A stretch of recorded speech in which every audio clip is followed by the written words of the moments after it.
Luiz Felipe Nunes aqui com a gente no Manhã Bandeirantes para a gente falar um pouco mais sobre atualizações que temos de acidentes que chamaram muita atenção.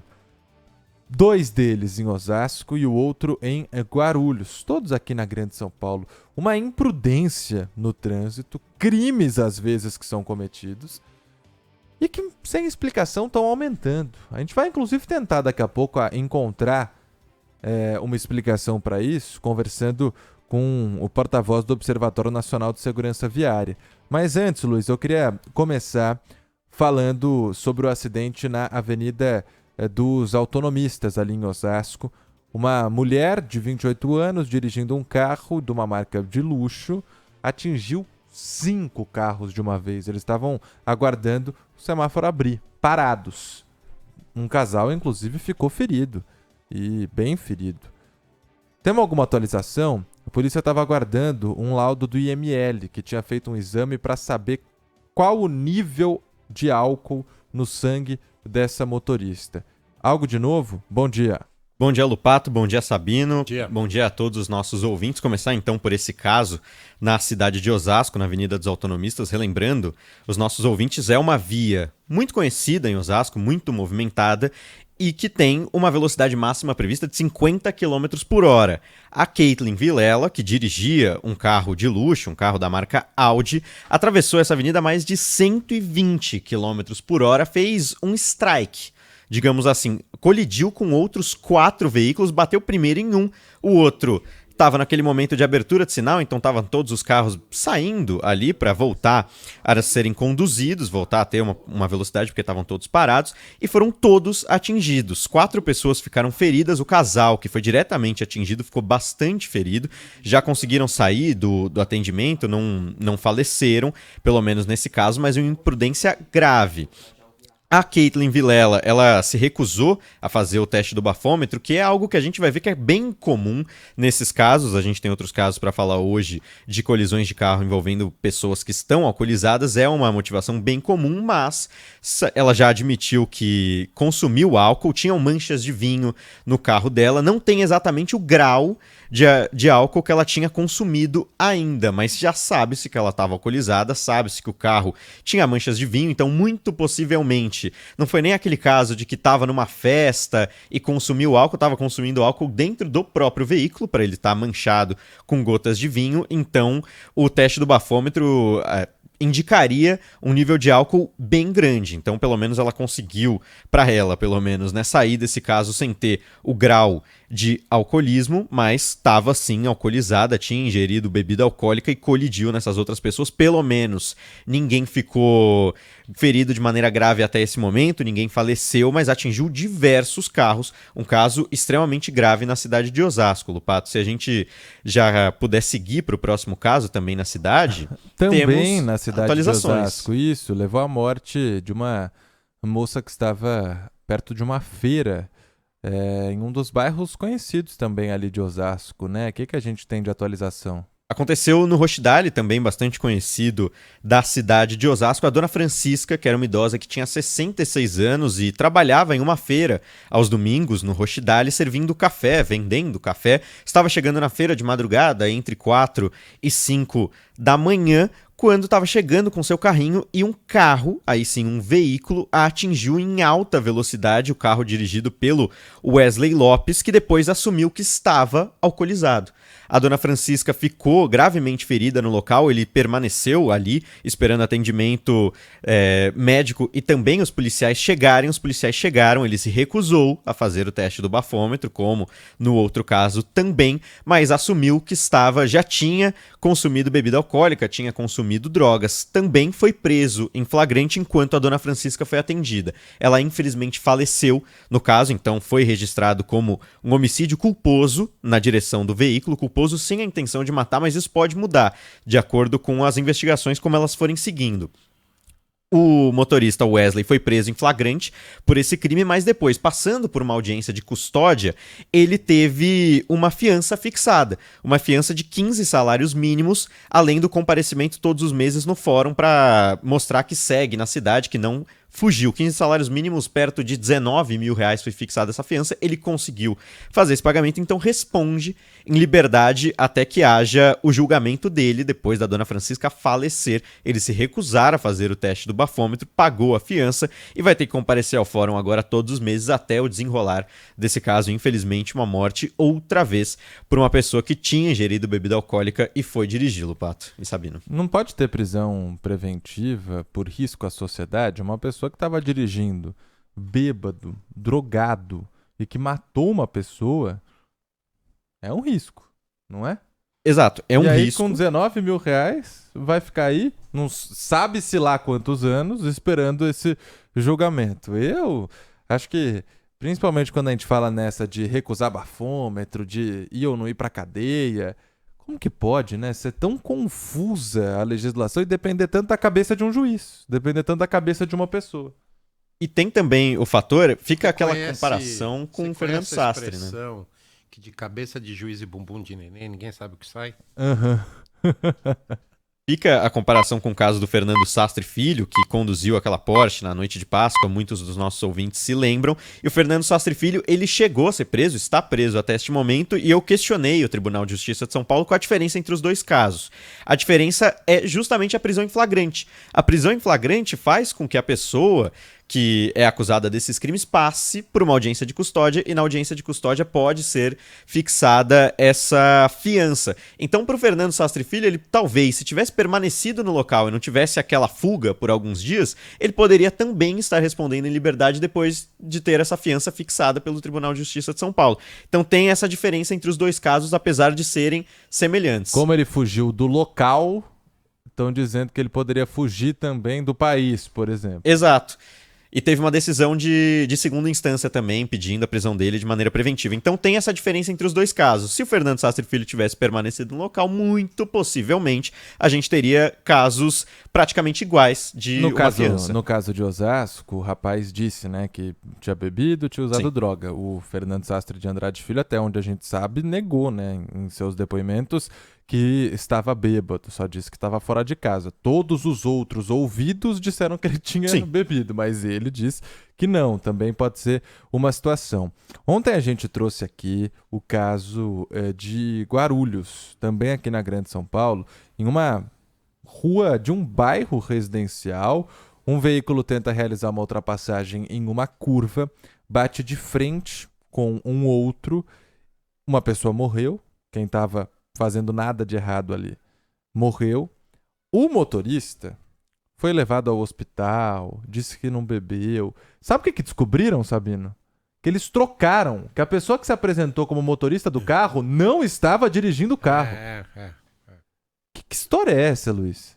Então, outro caso extremamente esquisito aconteceu em Guarulhos, na Avenida Doutor Timóteo Penteado, e envolvia dentro do veículo o Gustavo Moreira e o Felipe Malheiro. O Felipe, depois da colisão, eles fizeram uma ultrapassagem, trocaram de faixa para fazer uma ultrapassagem e colidiram com outro veículo de frente, né? Fizeram uma atitude ilegal no trânsito, mas depois desse caso, depois desse ocorrido, que eles estão respondendo por homicídio doloso e com dolo eventual, porque houve morte, eles fizeram uma troca para falar para os policiais quem estava dirigindo o carro ou não, o que poderia indicar que o motorista de fato, que seria o Gustavo Moreira, estaria alcoolizado. Ninguém fez teste do bafômetro e os próprios policiais falaram que não havia indícios de que eles estariam alcoolizados. Então agora todo mundo vai ter que falar com a justiça para explicar essa história. Tanto Gustavo Moreira quanto Felipe Malheiro, que estavam no carro, vão hoje, a partir das 2 da tarde, falar com a justiça, prestar um depoimento, e os policiais tem um depoimento previsto para amanhã para explicar o que aconteceu. Porque nesse momento que a gente fica só na parte da especulação. Por que o Felipe Malheiro e o Gustavo Moreira trocariam para indicar quem é o condutor? Seria por uma questão de pontos na carteira? Seria porque alguém estava alcoolizado? Qual é o sentido de cometer esse possível crime de fraude processual? Porque agora eles vão responder por isso também, depois dos depoimentos, porque teriam trocado o nome da pessoa que estava dirigindo. Mas como os policiais não fizeram o teste do bafômetro, porque os condutores podem se recusar, e também informaram de que eles não apresentavam sinais de que estavam alcoolizados, fica essa questão que a gente deve ter a resposta a partir das 2 da tarde de hoje e também amanhã, a partir do depoimento dos policiais, para a gente entender o que aconteceu, para que houvesse, primeiro, um crime, esse crime primeiro da morte de uma pessoa depois de um acidente de trânsito, e após isso, uma possível fraude processual, Sabino Lupato. E corajoso esse que trocou sem ser o verdadeiro motorista. Se porque ferrou de tonto. Pode receber uma punição criminal, né? Então... Pois é. Olha, esses 3 casos chamam muita atenção. Queria agradecer já ao Luiz Felipe Nunes aqui por ter trazido os detalhes. Obrigado, gente. Mas não é de hoje, né? Obrigado, Luiz. A gente até relembrou aqui, né, o caso Porsche, Fernando Sastre de Andrade Filho. Esse fim de semana, um influenciador com um monte de gente no carro atropelou um rapaz em uma avenida importante do Rio de Janeiro. Um rapaz que tinha acabado de ficar noivo, estava com a noiva ali, conhecendo a capital fluminense, tinha acabado de deixar as malas em um hotel, uma história muito triste. E é assim, a grande questão que surge, pelo menos na minha cabeça, Sabino, é o que está acontecendo com o trânsito no Brasil, né? Que esses casos de grande repercussão, que tinham dado uma diminuída, né, depois da lei seca, voltam e voltam com tudo, talvez principalmente depois da pandemia. Será que é uma mudança realmente da sociedade? Será que é algo que as pessoas estão ficando mais inconsequentes? Vamos perguntar tudo isso para o Kennedy Santos Pereira, que é o coordenador do Núcleo de Esforço Legal do Observatório Nacional de Segurança Viária. Tudo bem com o senhor? Bom dia, seja bem-vindo à Rádio Bandeirantes. Bom dia, rádios ouvintes da Bandeirantes, bom dia, Sabino, bom dia, Lopato, tudo bem com vocês? Tudo certo. Eu já queria começar fazendo essa pergunta. O que está acontecendo? As pessoas estão inconsequentes a esse nível? Na realidade, é um efeito multicausal, né? E o que você mesmo comentou agora há pouco, que quando surgiu a lei seca, houve um brandamento, e agora vem retomando esses casos, é quase quanto o efeito aí de ter medo da lei e depois eu acabo perdendo o medo da lei. Então, torna-se essa inconsequência que você mesmo comentou. E aí, eu gostaria também de entender se a impunidade, a sensação de impunidade entra nessa história. As pessoas não têm mais medo, por exemplo, de perder a carteira? Então, infelizmente ocorre esse sentimento de impunidade, tá? Não tem como negar isso. Até devido que o processo é moroso, existe várias variáveis, como foi comentado ali de alguns casos, né? Então, há esse sentimento de impunidade, e nesse sentimento de impunidade, no processo moroso que nós temos hoje, tem vários condutores que acabam cometendo infrações em cima de infrações, atos em cima de atos. Eu queria entender com o senhor também se, na sua avaliação, faltam ainda mais campanhas educativas. Então, a gente está no processo de mudança, isso é interessante falar. A gente está no processo de mudança, porque antigamente a gente trabalhava num tripé, né? A gente trabalhava somente num tripé, que é educação, fiscalização, engenharia. Agora, a gente passa a trabalhar em 6 pilares. Então, quais são esses 6 pilares? Trabalhando na questão de segurança no trânsito, trabalhando em segurança da via, em segurança veicular, em educação para o trânsito, em atendimento às vítimas e a fiscalização e normas também. Então, mudou-se essa visão. Em relação a mais, acredito que sim, e campanhas educativas, que a gente já tem comprovado que aquelas campanhas onde que a gente mostra mais acidentes, mais sangue, essa aí torna-se normal o ato e o sangue.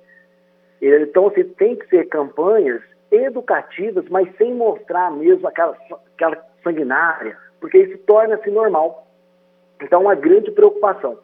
Faço até um parênteses aqui, tanto quanto falta, nós temos uma resolução do CONTRAN, a 265, se a memória não me falha, de 2017, que fala da inclusão de ensino, tá, do ensino de educação para o trânsito, no ensino médio, no primeiro, segundo e terceiro ano do ensino médio. Nem estou indo lá nos pequenos, que está no artigo 74. Isso não há nas escolas brasileiras. Então, ou seja, o menino, o jovem, a pessoa, só vai ter a habilitação no Centro de Formação de Condutores em 45 aulas. Agora, a fiscalização, o senhor colocou como um dos pilares para terminar com esse tipo de imprudência ao volante. Fiscalização, ela diminuiu, hoje fiscaliza-se menos do que antigamente, ou, na verdade, está muito mais fácil um motorista que está cometendo uma infração fugir dessa fiscalização. Porque lá atrás, por exemplo, quando a Lei Seca foi publicada, a gente não tinha na palma da mão num celular um GPS em tempo real que mostra onde está tendo blitz, por exemplo. O que está acontecendo nesse sentido? Na realidade, eu acredito que nem seja a própria fiscalização em si, tá? Porque hoje é mais fácil você fiscalizar e pegar, né, um motorista ali, não alcoolizado, né, mas pegar cometendo algumas infrações.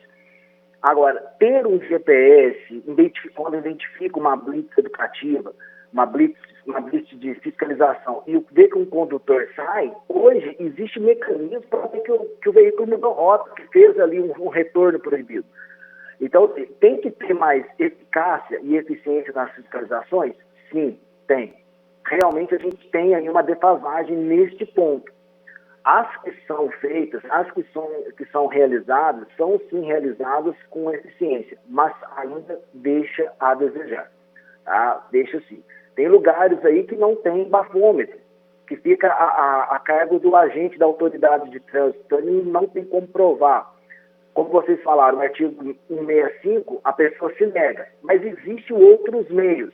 Mas qual o aparato, né, suporte para o agente de trânsito para esses outros meios? Então, isso falta ainda no momento da fiscalização. Bom, eu gostaria de agradecer a participação do Kennedy Santos Pereira, que é coordenador do Núcleo de Esforço Legal do Observatório Nacional de Segurança Viária, explicando um pouco do que está acontecendo para que acidentes que envolvem imprudência do motorista estão aparecendo cada vez com mais frequência no noticiário. A gente torce para que pare de acontecer. Muito obrigado pela participação. Eu que agradeço. Muito obrigado a todos. Obrigado.